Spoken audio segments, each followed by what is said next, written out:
오늘은 친해야 하는 나의 적들에게 라는 제목으로 하나님 말씀 나누도록 하겠습니다. 오랜만에 설교 제목이 길죠? 원래 단어인데 우리 옆 사람과 한번 인사할까요? 무엇을 줄까요? 이 강렬한 한파 속에서도 봄을 끄집어내어 오시는 그분의 은혜가 우리의 삶에도 동일하게 임하길 안녕으로 인사합니다. 참으로 신비하죠? 한 주 내내 이곳이 너무 추웠고 살 수 있는 곳이라고 생각해 본 적이 없고 제 사무실도 너무 추웠고 견딜 수 없는 곳이라고 생각했는데 함께 예배드리는 이 순간 참 온화하고 따뜻하다라는 걸 느낍니다. 여러분 그쵸? 네. 지난주는 설날이었습니다. 다들 어떻게 보내셨는지요? 지난주는 여러분 대부분이 교회 오지 않아서 참 기뻤습니다. 진심입니다. 앞으로도 설날과 추석 우리가 본교회에서 예배 드리기보다는 여러분 고향이 있고 고향에 내려갈 기회가 맞고 그 기회에 그 부모님과 함께 예배 드릴 수 있다면 꼭 그러기를 추천합니다. 그건 우리에게 있는 소중한 유산입니다. 그런데 참 저의 이런 정신을 우리는 잘 알 텐데 민망하게도 현미자매가 가평에서부터 지난주 와가지고 우리의 가벼운 예배 가운데 아주 큰 부담감과 미안함이 있었습니다. 또 여러분은 한 주 동안 카톡 봐서 알겠지만 누가 시키지도 않아도 오해하지 마세요. 제가 시킨 거 아니에요. 저는 그런 거 시키는 사람도 아닌 거 잘 알 텐데 또 이 약식 예배 설교를 또 이쁘게 만들어줘서 여러분 다시 한번 고맙다고 박수 한번 쳐주도록 하겠습니다. 그런데 현미자매 그런 거 이제 저랑 이제 나중에 한번 얘기 좀 한번 해봐요. 네. 설날을 생각하면서 이런 얘기를 한번 해보고 싶었습니다. 설날이라는 것은 시간의 도래를 기뻐하는 날이기도 하지만 옛 기억으로 우리를 소환하는 시간이기도 합니다. 설 연휴라는 건 그렇게 동시에 두 시간대가 겹쳐 있습니다. 우리가 치열한 경쟁 사회 속에서 살아가면서 언제나 그 사회 속에서 느끼는 감정은 나는 혼자다라는 감정입니다. 그런데 설 같은 연휴 때 우리는 시간의 도래와 소환을 경험하게 되는데요. 나에게 가족이 있고 친척이 함께 있다라는 그런 추억입니다. 그리고 또 그런 현실들이죠. 내가 연결되어 있는 사람이 있다라는 건 굉장히 소중한 기억입니다. 여러분, 어느 누구가 됐던 그 연결을 가볍게 여기지 않았으면 좋겠습니다. 그런데 동시에 그럴 때마다 이 소중한 관계에 참여하지 못하는 이들도 있습니다. 실향민들, 난민, 이주 노동자, 홈리스, 그리고 또 고립 속에 살아가는 이들도 여전히 존재합니다. 간절히 바라기는 우리가 본교의 힘이 더 커져서 이런 분들에게 분리보다는 연결이 되어주는 역할을 하면 참 좋겠다라는 생각 이번에 해보게 되었습니다. 그들을 향한 포근한 공간과 따뜻한 음식을 내어줄 수 있는 교회가 되길 강력히 도전합니다. 아멘. 한 주 동안 매우 추웠습니다. 이런 추위엔 다양한 풍경들이 떠올라서 마음을 어렵게 합니다. 어떤 생각들을 여러분 하는지 모르겠지만 밖에 일터 나가서 고생하시는 분들도 생각나거니와 집이 없이 지하철과 지하철역 주변에서 근근하시는 분들의 생각 때문에 괴롭기도 합니다. 무엇보다 가장 아득한 풍경은 천정부지로 오르는 난방비 폭탄에 괴로워하는 사람들이 생각이 납니다. 사실 우리 모두의 이야기일 것입니다. 어떻게 이 지경이 되었는지 또 다음 달에 또 오른다고 하니 참 마음이 어렵습니다. 우리 중에도 이 부분으로 괴로워하는 사람들이 있을 거라고 생각합니다. 그런 분들은요, 여러분 주저하지 말고 여러분의 그 고민과 아픔을 교회에 전가하세요. 우리 교회는 부자는 아닙니다. 그런데 함께 힘을 나누어질 수 있을 만큼의 넉넉한 힘이 있습니다. 또 우리는 말과 혀로만 사랑하는 공동체가 아니라 행함과 진실함으로 사랑하는 공동체입니다. 아멘? 그렇기 때문에 그런 현실적인 부분에 어려움이 있다면 여러분 신길동 동사무소 가기보다 전도사님을 신뢰하고 더 편하게 이야기해주는 여러분이 되었으면 좋겠습니다. 또 이제 너무 많이 연락 오는 거 아닐까 걱정이 되는데 갑자기 또 이제 정인이 연락 와서 전사님 추운데 치킨 사주세요. 이러면 이제 안 되고요. 네. 큐티가 마태복음으로 넘어왔습니다. 다들 좀 어떠셨는지요? 그래도 마태복음은요, 굉장히 우리에게 친숙한 본문일 것입니다.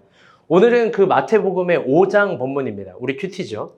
이 마태복음 5장은요, 산상수훈이 들어있는 본문입니다. 산상수훈, 사자성어로 국어는 이거를 번역했지만 어려운 말이 아닙니다. 산 위에서 가르치는 교훈들이라는 뜻입니다. 이 산에서 가르침이 산상수훈이 마태복음 5장에 떡하니 있지만, 그리고 또 우리는 이 마태복음 5장의 산상수훈을 예수님의 공생의 사역의 시작과 가르침이라고 생각합니다. 물론 저도 여기에 동의합니다. 그런데요, 잘 들어보세요.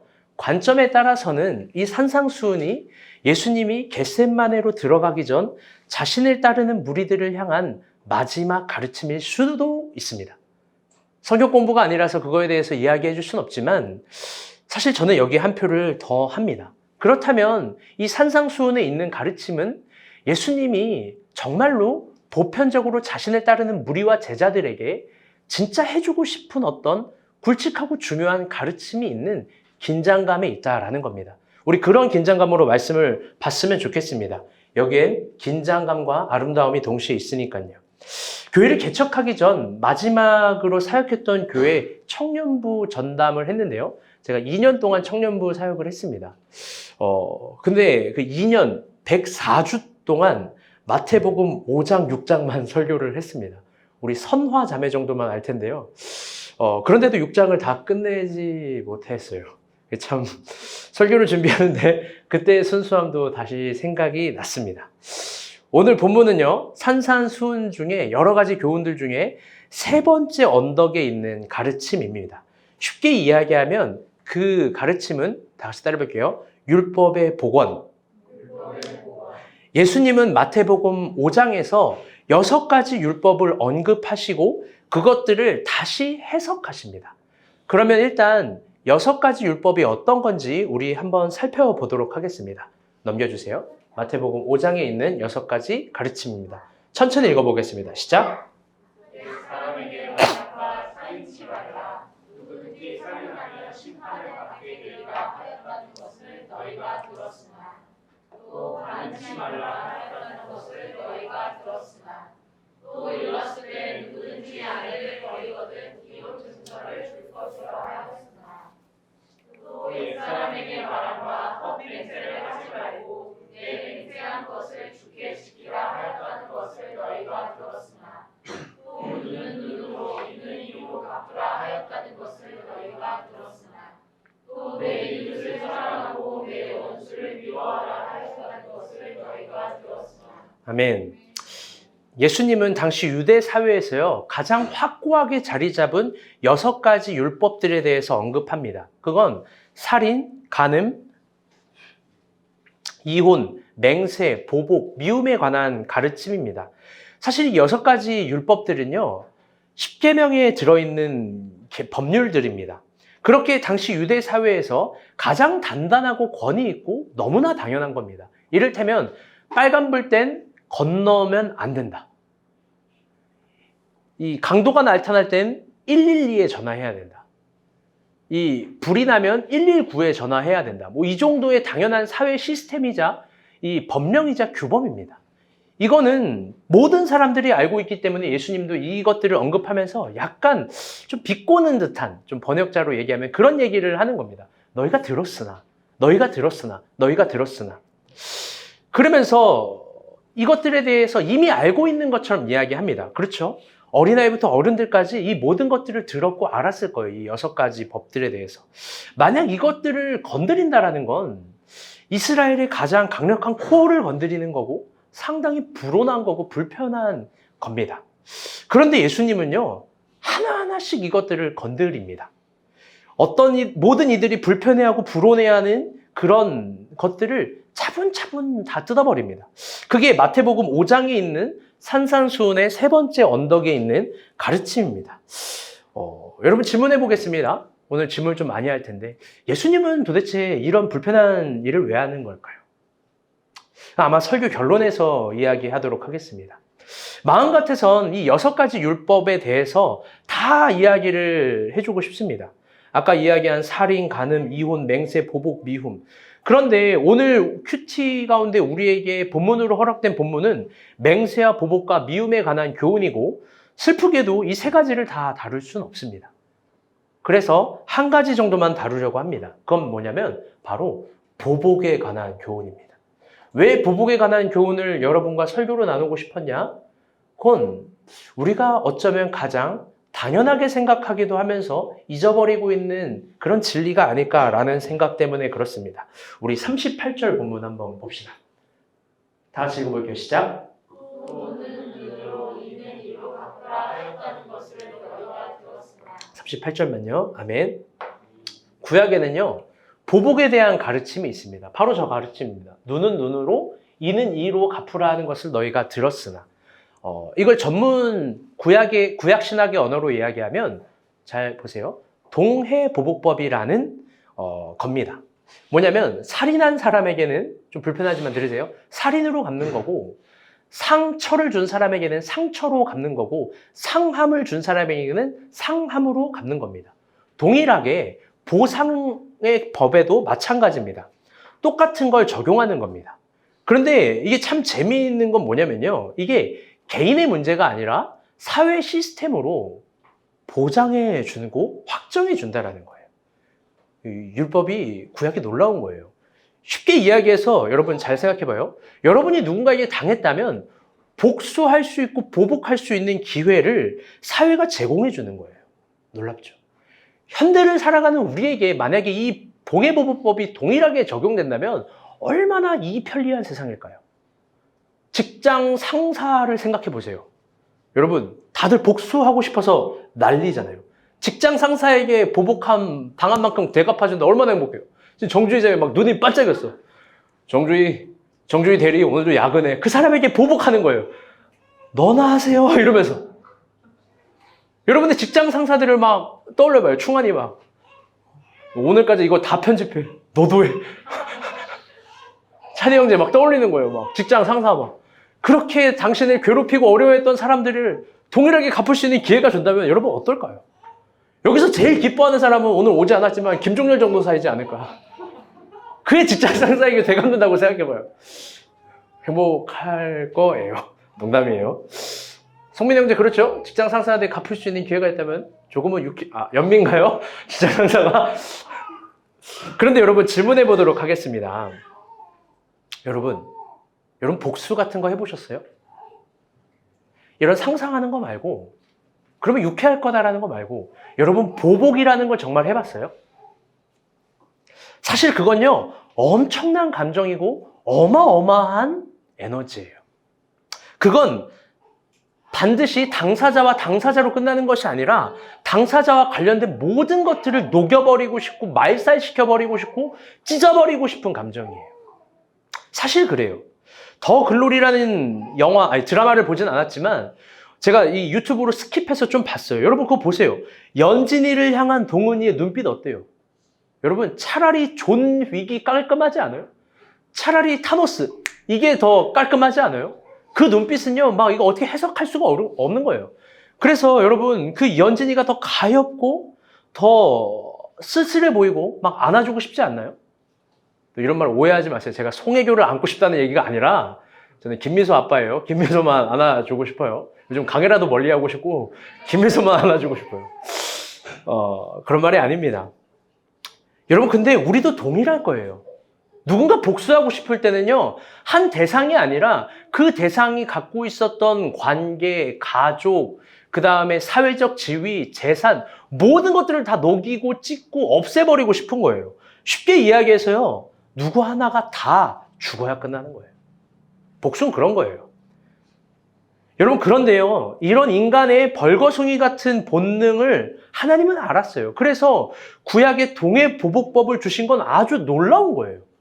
왜 그러냐? 보복을 허용하되 엄격히 보복을 제한하고 한정하는 것이기 때문입니다. 당사자들끼리만 허용하고 제한하면서 인간의 악함을 제한하는 기능이에요. 놀랍게도 인류 최초의 법전이라는 바벨론의 함무라비 법전, 가장 완벽한 법이라는 함무라비 법에서도 이 동해보복법에 대해서 이야기를 해요. 눈은 눈으로, 이는 이로. 여러분 그런데 질문해 봅시다. 이 정도로 완벽한 율법이라면 여러분 충분하지 않을까요? 여러분 이 정도로 탁월한 법령이라면 인간 사회를 유지할 수 있는데 괜찮은 시스템 아니겠습니까? 개선할 여지가 없는 거잖아요. 발전시킬 필요도 없고.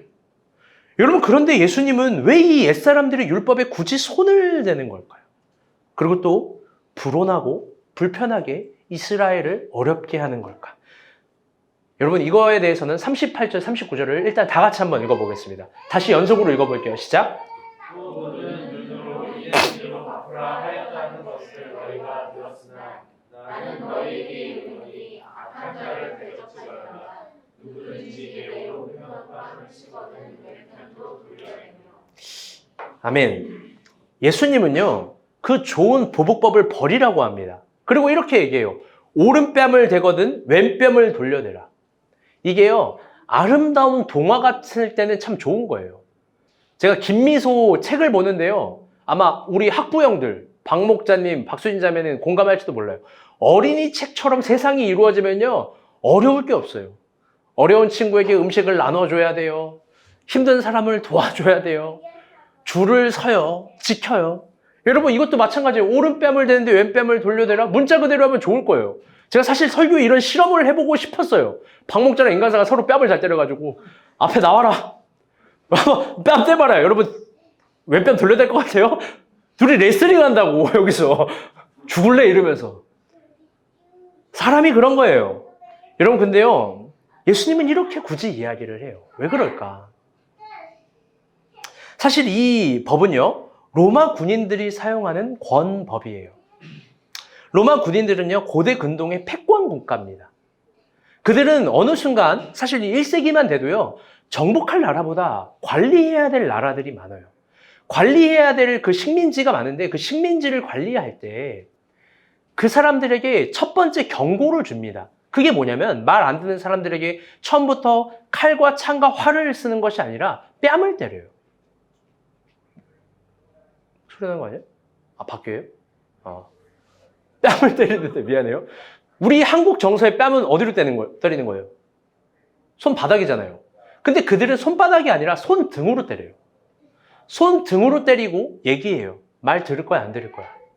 손등으로 한 대 딱 치고 말 들을 거야, 안 들을 거야를 이야기하는데 손바닥이 비었잖아요. 말을 안 듣는다. 그러면 방패가 칼 안에 숨어 있거든요. 그러면 이 손으로, 비어있는 손으로 칼을 빼서 왼 목을 찌르는 거예요. 그게 로마의 보복법이에요. 식민지를 간단하게 이야기하는 거. 나는 말했고 나는 행한다. 대화가 안 되는 거죠, 사실.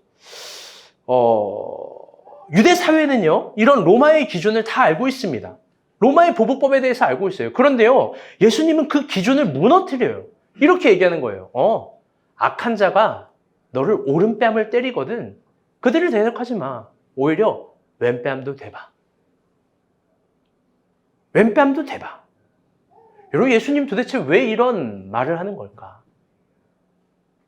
차라리 방어를 해라, 도망을 가라, 이렇게 말하면 더 상식적일 텐데.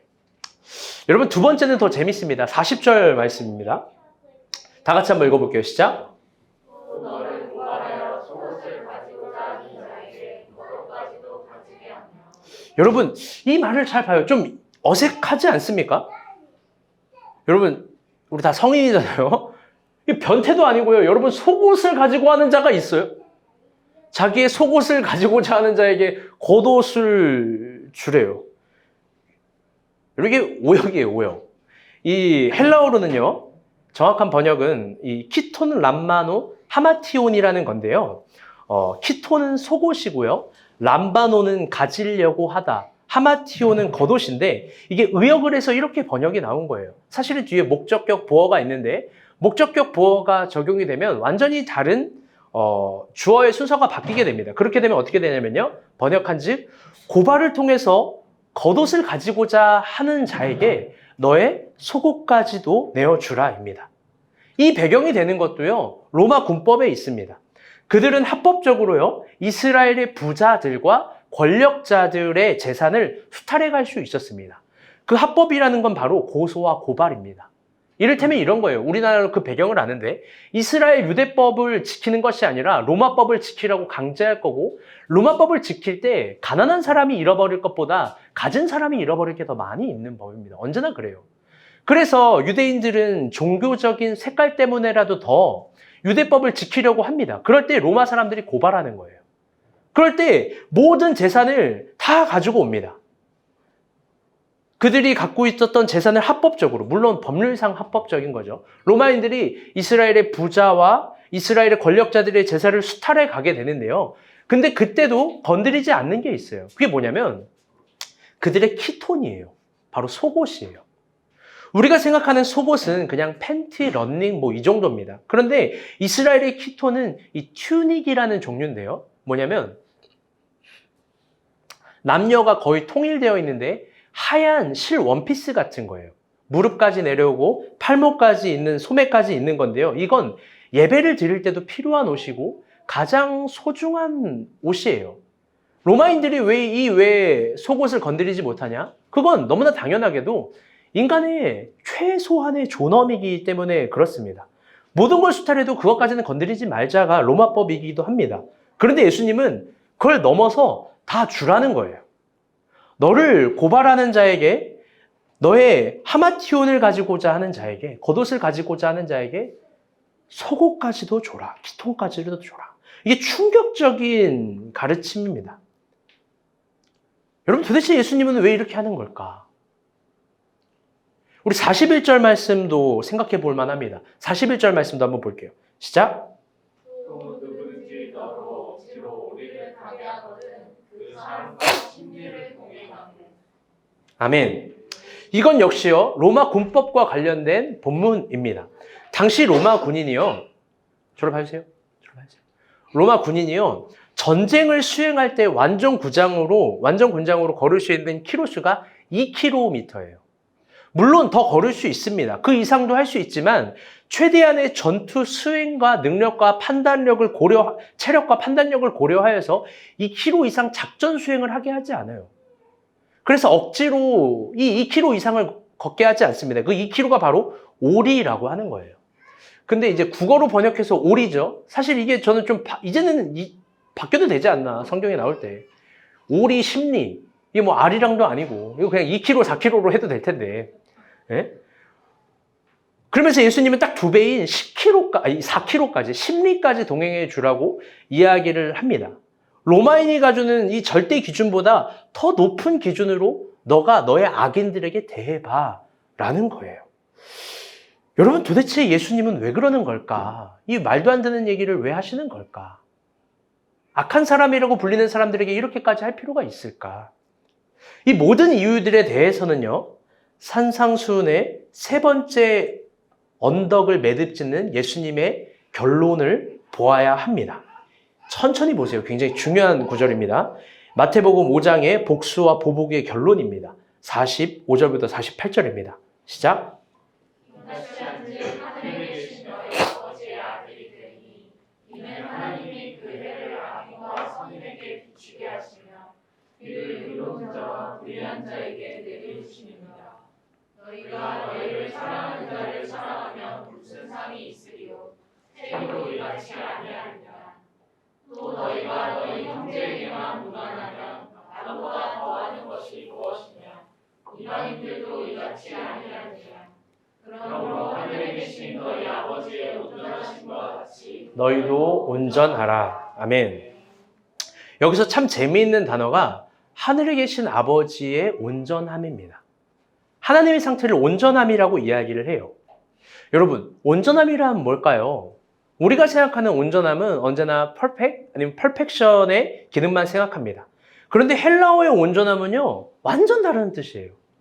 이 텔레이오스라는 단어인데요, 이 결론적으로 이야기하면 이 자비로운 뜻이에요. 자비로움. 동일한 본문을 가지고 있는 누가복음은 그래서 이 기록을 다르게 이야기를 합니다. 우리 누가복음 6장인데요. 이게 정말 중요해요. 이것도 한번 볼게요. 동일한 본문입니다. 이거 용식 형제가 한번 읽어주세요.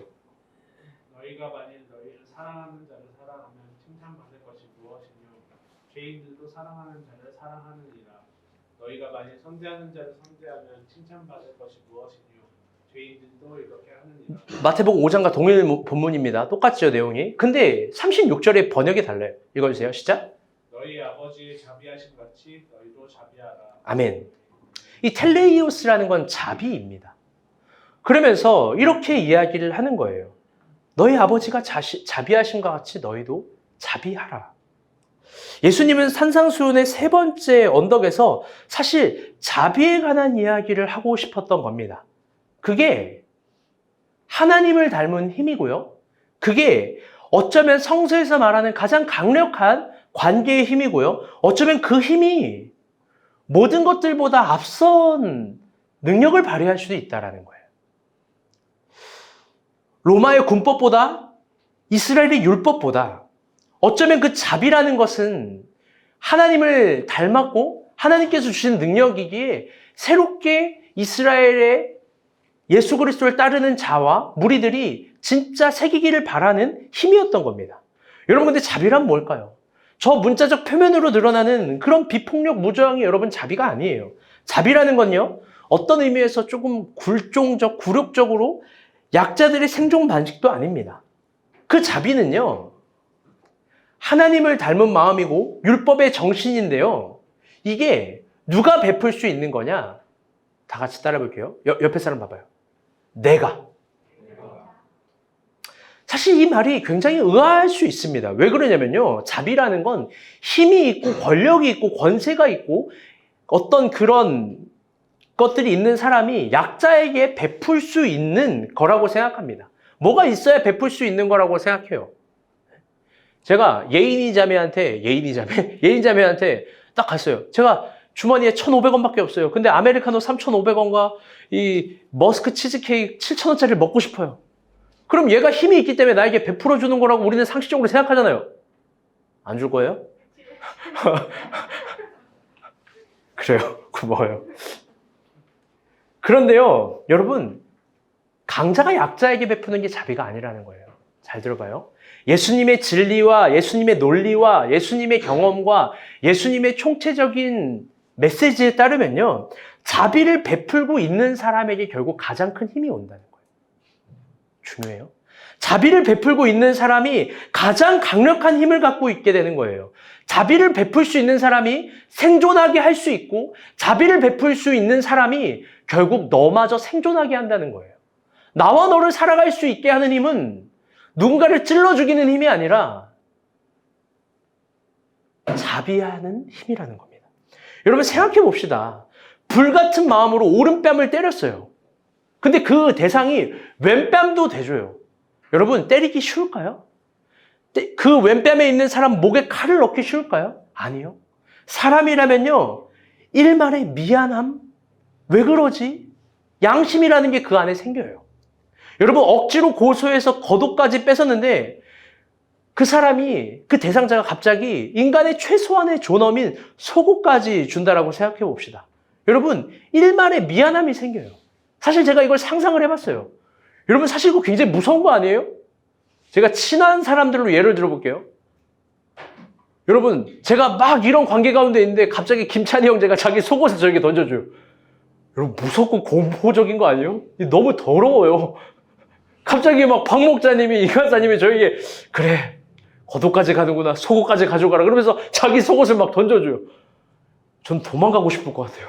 얼마나 더럽고 무서워요. 네, 웃기라고 한 소리예요. 여러분, 일말의 미안함이 생기는 거예요. 그 공간에. 여러분, 억지로 오리를 걷게 했는데 심리까지 동행해 준다? 여러분, 지가 사람이라면요, 사랑을 느끼게 되어 있어요.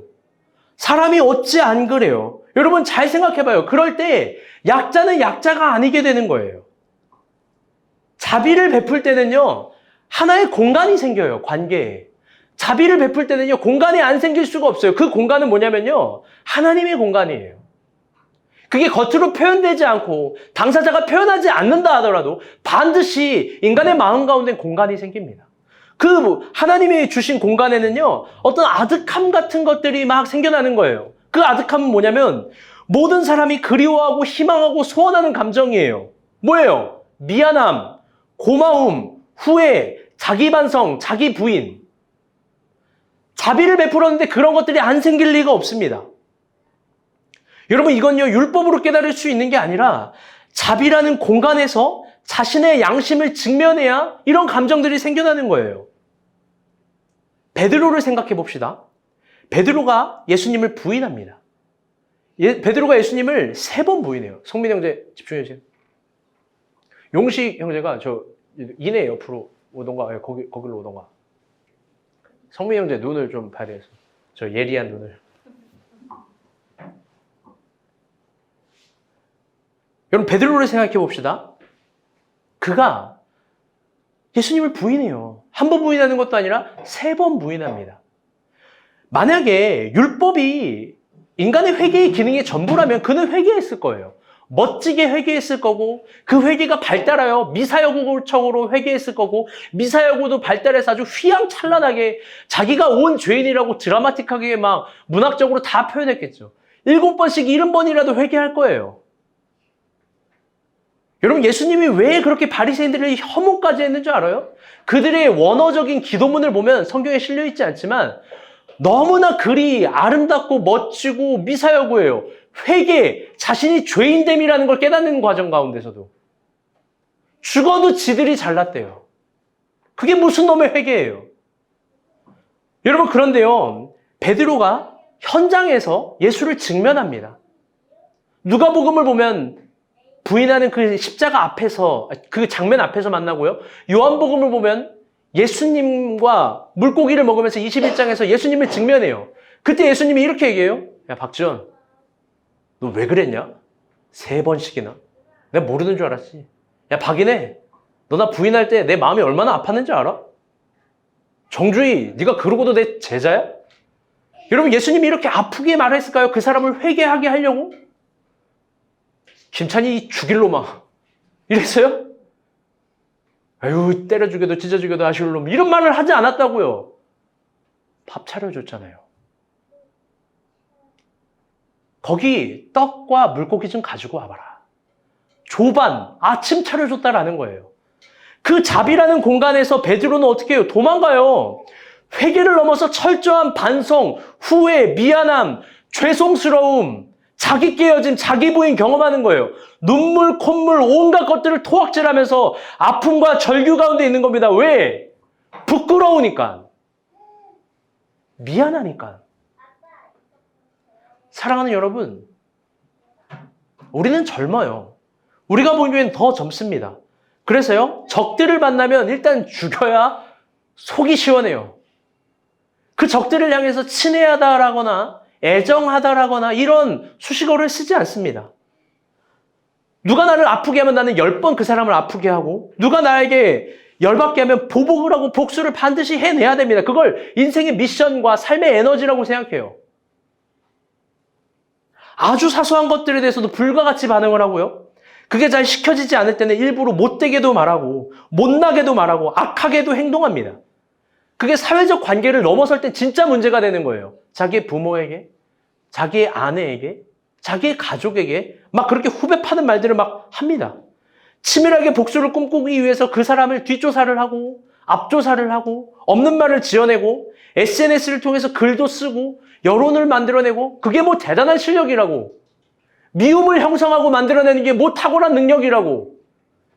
그래봤자 자기 미움 하나 삭히지 못하는 것뿐인데 그것들을 계속 증폭해 나갑니다. 이거 무서운 거예요. 이게 악마적인 거라고요. 우리 다 그래요. 내면 은밀한 곳에 다 그래요. 부끄럽지만 너무나 부끄러워요. 저도 그래요. 여전히 왜 그렇게 미운 사람들이 있고 이해 안 되는 사람들이 있고 막 그냥 확 한 대 때리고 싶은 사람들도 있어요. 걱정 마요. 우리가 본 교회 사람들은 아니에요. 물론 여러분도 말 안 들을 때는 그냥 한 대씩 그래요.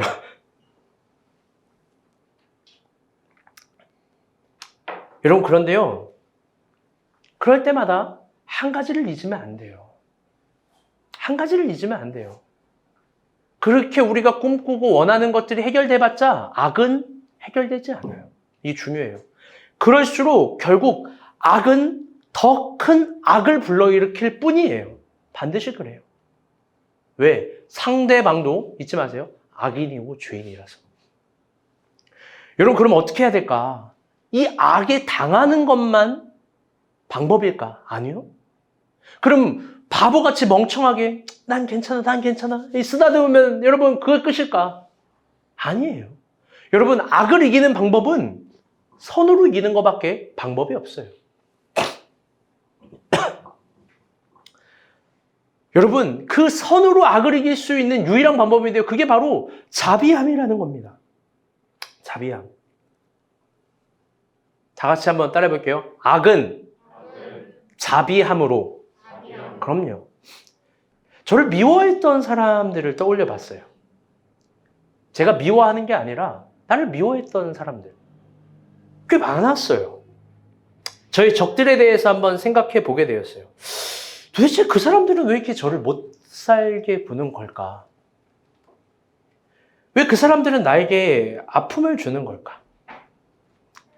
제 양심을 깨끗하게 빨아서 저 장렬하는 태양 위에 비춰도 전 자유로워요. 뭐냐면 저는 먼저 누구를 미워하거나 공격한 적이 없어요.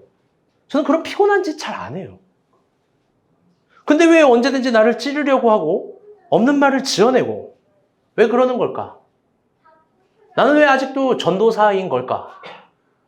언제나 하는 말이지만 우리 김미소 세례는 언제 주고 우리 깐난 애기들 세례는 언제 줄까? 여러분에게 성찬식은 언제 베풀고 안수기도는 사랑에 담은 안수기도는 언제 한번 해줄까? 병이 있을 때 내가 진짜 머리에 안수기도를 너무 해주고 싶은데 나는 그런 거 언제 한번 해보나? 여러분 신기하지 않습니까? 제가 아직도 전도사라는 게 자그마치 15년이에요. 15년.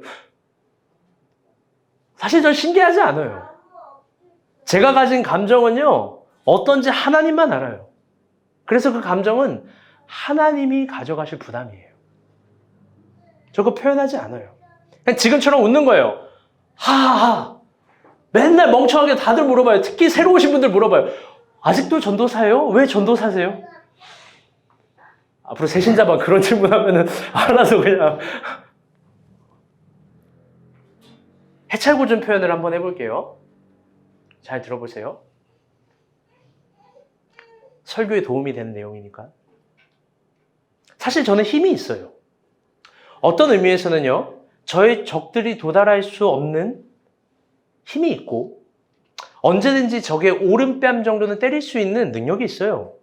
겉옷을 뺏을 수도 있고요. 저의 적들을 오리 정도는 억지로 걷게 할 힘과 지식과 사람과 능력이 있어요. 제가 카지노의 최모식식 정도는 아니지만 친애하는 호구들에게 60억 정도는 잃게 할 수 있는 룰렛 저도 있어요. 아는 사람은 알 거예요. 있다고요. 군뱅이도 밟으면 꼼투라는데 있습니다. 그런데요, 그 다음도 확실하게 알고 있어요. 그건 뭐냐면요, 힘을 그렇게 사용하는 순간 고난을 주신 하나님이 제일 실망할 거예요. 힘을 그렇게 사용하는 순간 나도 가장 적절한 악마가 되는 거예요. 왜? 악은 반드시 또 다른 악을 일으키니까. 아주 중요한 건데요. 그래서 결론적으로 여러분에게 하고 싶었던 말인데요. 여러분, 복수를 한다고 해서 인생이 절대로 새로워지지 않아요. 아멘? 여러분, 그 지혜를 깨달은 바울이 이런 말을 하는 거예요. 복수를 한다고 절대로 인생이 새로워지지 않는다는 걸 깨달은 바울이 이런 말을 해요. 로마서 12장 말씀 한번 봅시다. 시작. 사랑하는 자들아, 너희가 친히 원수를 갚지 말고 진노하심에 맡기라. 비록 어렸을 때 원수 얻는 것이 내게 있으니 내가 갚으려고 주께서 말씀하시니라. 내 원수가 줄이거든 먹이고 목마르거든 마시리라. 그리함으로 내가 숯불을 그 머리에 쌓아 놓으리라. 21절 다 같이 읽어볼게요. 시작. 악을 짓지 말고 선으로 악을 이기라. 20절. 여러분, 20절 김찬희 형제 읽어주세요. 김정현 형제 읽어주세요. 가장 크게. 내 원수가 줄이거든 먹이고 목마르거든 마시리라. 그리함으로 내가 숯불을 그 머리에 쌓아놓으리라. 이게 참 멋진 표현이에요. 숯불을 머리 위에 쌓아놓는다. 민망하고 다 죽으라는 소리예요. 여러분, 바울을 생각해봐요. 바울이 얼마나 많은 공격을 당했어요. 외부에서도 핍박을 심했지만 내부에서 핍박은 더 심했어요. 초기 이스라엘 공동체는 상당한 의미로 바울을 괴롭혔어요. 바울을 가장 힘들게 한 사람은 외적 고난과 환경이 아니라 내적인 내부자들이었던 거예요. 왜? 바울을 괴롭게 한 논쟁은 이거예요. 너 사도 아니잖아. 너 예수님 못 봤잖아. 수인권 논쟁이에요. 언제든지 쪽팔리게 하고 언제든지 바울을 갈 데 없게 만들어요. 여러분, 근데 바울이 어떤 사람입니까? 생각해 봅시다. 그가 가진 힘은 진짜 막강합니다. 저렇게 이야기하는 촌뜨기 이스라엘 사람들보다 출신과 격이 달라요. 바울이야말로 최무식시죠. 카지노의 최무식시 정도 되는 인물이에요. 판을 얼마든지 다시 짤 수 있고 누구든지 호구를 만들 수 있는 힘이 있어요. 바울은 그런 사람이에요, 진정. 여러분, 근데 바울이 힘을 그렇게 사용했습니까? 바울이 사용한 힘은요, 자기에게 주어진 길을 걸어가고 달려갈 사명을 위해서 쓴 것밖에 없는 거예요. 오히려 자기를 괴롭힌 사람에게 성경을 써주고 진리의 뼈대를 만들어주고 숯불을 타게 하는 거라고요. 여러분, 복수는요, 여러분이 하는 게 아니에요. 바울은 그거를 깨달은 거예요. 시편 곳곳에서도 이야기했어요. 전쟁, 복수, 그건 다 하나님에게 속했다는 거예요. 이걸 이렇게 생각하면 안 돼요. 아, 하나님이 나에게 힘을 줘서 복수를 하는구나. 아니에요. 진짜 야훼 거라고요. 하나님이 진정 무서운 건 하나님은요, 그 아픔, 억울함, 고난, 어려움 다 알아요. 그래서 하나님의 방법으로 그 사람에게 갚으세요. 그리고 나에게도 갚으세요. 저 역시 마찬가지예요. 저는 저의 소중한 힘과 생기로운 에너지와 아름다운 것들을요, 고작 복수 따위 하는데 갖고 싶지 않아요. 저의 소중한 것들을요, 하나님께서 주신 사명과 저에게 주어진 길, 여러분 여기에 충성을 하고 싶은 거예요. 오히려 진짜로 기도하는 거예요. 더 큰 힘과 에너지와 능력을 주셔서 저의 친애하는 적들에게 자비와 사랑을 베푸는 사람이 되고 싶어요. 어떤 의미에서 지금도 그들에게 떡을 주고 물을 주고 도움도 줘요. 무명으로. 잘 봐요. 결국 드러날 거고 다 죽을 거예요. 사랑하는 여러분, 선으로 악을 이기는 거예요. 아멘? 여러분이 자비로 악을 이기는 겁니다. 선으로 악을 이겨야 합니다. 새롭게 살고 싶다고 누군가를 죽이는 건 악마의 논리예요. 하늘의 논리는 상처와 아픔과 괴로움이 가득한 여러분이 자비를 베풀 수 있는 힘이 있다라고 깨우쳐 주는 거예요. 그리고 여러분이 혼자가 아니라 여러분이 이웃이 있다라는 걸 알려주는 거예요. 그게 뭐냐? 바로 교회예요, 교회. 여러분 혼자가 아니에요. 복수하고 싶을 때 아니에요. 여러분 그 복수 말고 다른 걸 하게 하는 이웃, 교회가 있는 거예요. 이 교회에서 여러분에게 알려줄 건 뭐냐면 그 여러분의 적들에게, 미워하는 사람들에게 여러분은 자비를 베풀어 줄 수 있는 힘이 있다고. 여러분 그 사람들에게 떡도 줄 수 있다고. 억지로 우리도 걷게 해주고 속옷까지 벗어줄 수 있는 진실함도 있고 왼뺨까지 될 수 있는 용기도 있고 저 멀리 심리까지도 걸어갈 수 있는 기쁨이 있는, 사랑이 있는 사람이 여러분이라고 저는 교회에서 그렇게 가르칠 거예요. 그리고 실제로 여러분에게 그런 능력이 있다라고 예수님도 얘기해 주는 거예요. 여기에 힘 있는 사람과 힘 없는 사람이 어디 있어요? 자비를 베푸는 사람이 힘 있는 사람입니다. 아멘? 주님은 그 힘이 약자들에게, 당하는 사람에게 있다라는 겁니다. 그것이 산상수훈의 세 번째 언덕에 있는 교훈이고 제 책의 내용이에요. 그렇다고 책 안 보지 마시고요. 여러분에게 힘이 있어요. 힘이 있어요. 허지용 씨가 그런 말을 하대요. 최소한의 이웃이라는 책에서 우리가 누군가를 구원할 힘은 없지만 적어도 누군가를 비참하게 만들지 않을 힘은 있습니다. 놀라운 인사이트예요. 정말 아멘을 외치고 싶었어요. 여러분 그렇지 않습니까? 우리가 우리를 미워하는 대적들에게, 친애하는 적들에게 찔러 죽일 힘은 없지만 그 사람들에게 사랑을 베풀 힘, 자비함을 베풀 힘은 여러분 있어요. 근데 그 힘이 약하지 않아요. 약하지 않아요. 그리고 아주 놀랍게도 계속 강조하지만 하나님은 여러분에게 하늘의 각양 좋은 것으로 갚아 주실 거예요. 아멘? 또 이것은 저의 간증이에요. 자비를 베푸는 사람에게 하나님의 자비하심이 있습니다. 말씀의 결론을 맺도록 하겠습니다. 여러분 미운 사람들 막 다 떠올려봐요. 죽이고 싶은 사람들, 때리고 싶은 사람들, 겉옷까지 뺏고 싶은 사람들. 여러분들 그거 해봤자 속 안 시원해요. 아까 설교 초도에 물었죠? 여러분 누군가 미워해봤냐고, 복수해봤냐고. 그거 해봤자 별로 안 기뻐요. 설교 결론을 이렇게 얘기해주고 싶었어요. 손양원 목사님 이야기로 해주고 싶었어요. 1948년 10월에 순천과 여수에 어떤 사고가 발생합니다. 그 사고는요, 일명 빨치산 사건이라는 사고예요. 빨치산 사건이 뭐냐면요, 학생들이 총기를 가지고 공산주의에 회귀하라고 막 학생들을 위협하는 사건이에요. 빨치산 사건. 여러분이 손양원 목사님에 대한 이야기를 들어보셨는지 모르겠는데요, 그분 별명이 사랑의 원자탄입니다. 이 사건으로 말미암아 더 그게 확증된 거예요. 그분의 아들이 있었는데요, 손동인과 손동신입니다. 빨치산 사건의 주인공이 있는데요, 그 학생이 동인과 동신에게 공산주의를 찬양하고 예수를 부인하면 살려주겠다고 실제로 총을 들이댔대요. 그런데 그 아들들은, 동인, 동신은 거부하고 빨치산들에게 총살을 당했습니다. 이게 국가에서 시킨 게 아니에요. 학생들이 자발적으로 한 거지. 얼마 지나지 않아서 그 학생이 잡혔습니다. 그리고 그 사람을, 손양원 목사님에게 그 학생을 데리고 왔어요. 여러분이라면 어떨까요? 그 학생. 자기 자녀를 죽인 사람. 사실 저도 확신할 수 없어요. 자신할 수도 없고. 근데 손양원 목사님은 그 학생을 용서하고 도리어 자신의 아들을 삼아줍니다. 굉장히 충격적인 거였어요. 외국에서도 가장 충격적인 개념으로 생각을 했어요. 그리고 두 아들의 장례 예배 때 하객들에게 답사로 이런 기도를 해줍니다. 이 9가지 감사 기도를 통해서 자비가 주는 엄청난 힘을 여러분 경험해 봤으면 좋겠습니다.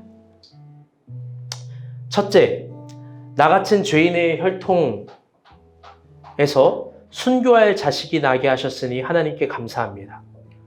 둘째, 허다한 많은 성도들 중에서 어찌 이런 보배를 주셨는지, 주께서 하필 내게 맡겨주셨는지 감사합니다. 셋째, 삼난 삼녀 중에서도 가장 아름다운 두 아들, 장남과 차남을 바치게 된 나의 축복을 감사합니다. 여러분, 미친 감사죠? 한 아들이 순교도 귀하다 하거늘 하물며 두 아들의 순교리요 감사합니다. 예수 믿다 와석 종신, 제명에 죽는 것도 큰 복이라 하였거늘 하물며 전도하다 총살 순교 당함에 감사합니다. 여섯째, 미국 가려고 준비했던 내 아들, 미국보다 더 좋은 천국 갔으니 내 마음 안심되어 감사합니다. 일곱째, 나의 사랑하는 두 아들을 총살한 원수를 회개시켜 내 아들 삼고자 하는 사랑의 마음을 주신 하나님께도 감사합니다. 여덟째, 내 두 아들 순교의 열매로 말미암아 무수한 천국의 아들들 생길 것 믿어지니 우리 하나님 아버지께 감사드립니다. 아홉째, 이 같은 역경 속에서도 이상 8가지 진리를 하나님을 사랑하는 기쁜 마음, 여유 있는 믿음을 주신 우리 주 예수 그리스도께 감사합니다. 1948년 10월 27일 아침 고국 남쪽 여수 자리 잡은 애영원 교회에서 총살당한 두 아들 장례 예배 때 아버지 손양원 목사의 감사 기도. 여러분, 위대하지 않습니까?